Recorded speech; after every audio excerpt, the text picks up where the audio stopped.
You could basically call this an improvement on the previous Note in every way. Hey, it's Joshua Vergara from Android Authority, and this is your first look at the Samsung Galaxy Note 4.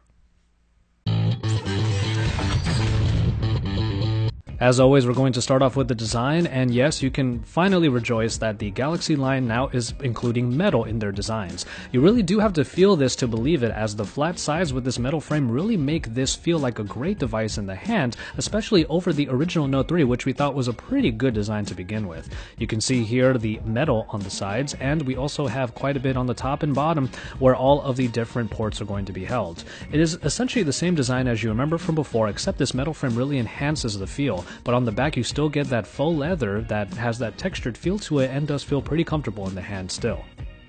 The obvious improvement when it comes to the display is in regards to the resolution. You now get Quad HD resolution in this 5.7-inch screen, which allows you to really enjoy a lot of media, as you can see in this video right here, which looks very vibrant because of that Super AMOLED display.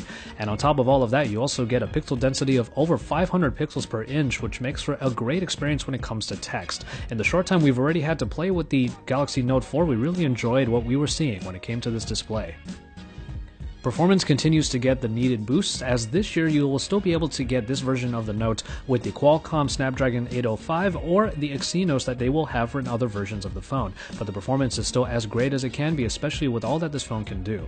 Speaking of the hardware, we do get an extra microphone on this phone this time, with 2 on the bottom and 1 on the top, as you're seeing right now. What this allows is for selective recording, where you will be able to put the phone down and it will be able to detect the voices and sounds of 8 different directions in order for you to turn off or turn on various voices.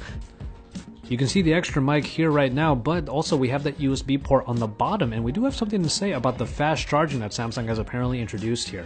While we weren't able to really test it ourselves, apparently it will get up to half a charge in 30 minutes, which we're super excited to test out. And then we move on to the cameras, which have their own improvements as well. It's a 16 megapixel resolution on the rear-facing camera, but now it also comes with Smart OIS. And I know that optical image stabilization is huge for a lot of you smartphone photographers out there.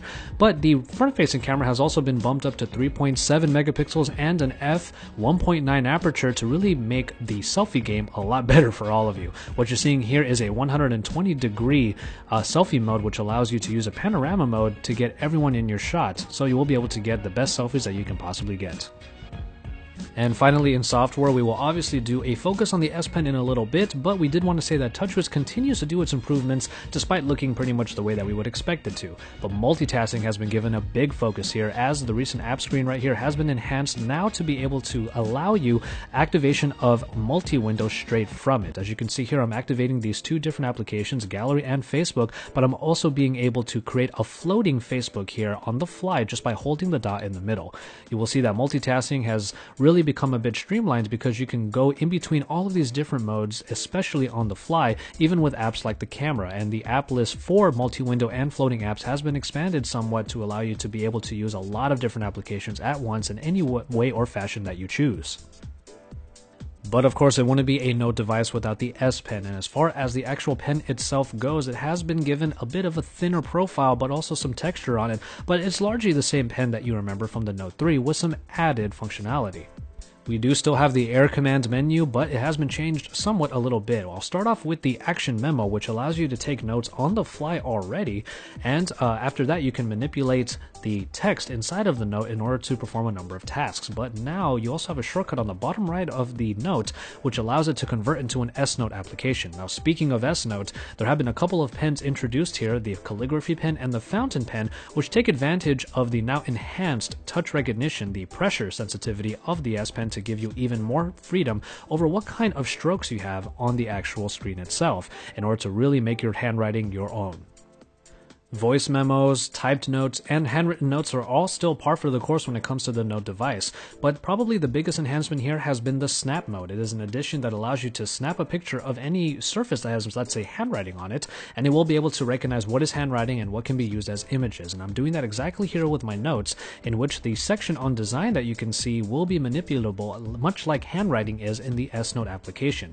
I will be able to select the entire block by holding the button down with the S Pen and then dragging down much like you would with a mouse, and then from there I'll be able to take all that information and paste it somewhere else. It is also editable in the way that you are able to edit handwriting in that I can erase the writing and add more to it. That selection that you saw already with the handwriting also applies to other places as well. You can use the S Pen like a mouse, and you will be able to select a lot of different elements at once by holding down that button and dragging.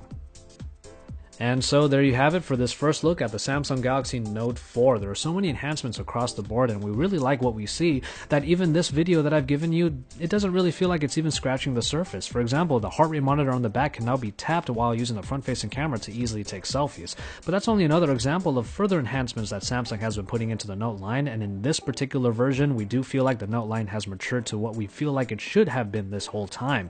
The metal frame around allows it to have a very great feel in the hand. The software enhancements, especially with multitasking, really give it an even better feel, and of course the S Pen is a better companion even now for all of you who love to handwrite notes and to be able to jot anything down on the fly. Stay tuned to Android Authority for all of the best coverage of the Samsung Galaxy Note 4. We will have plenty more for you, especially with our coverage at IFA and also at Samsung's Unpacked event, where we will see even more devices that Samsung is putting out for this year. So until then, keep it tuned here at Android Authority, because we are your source for all things Android.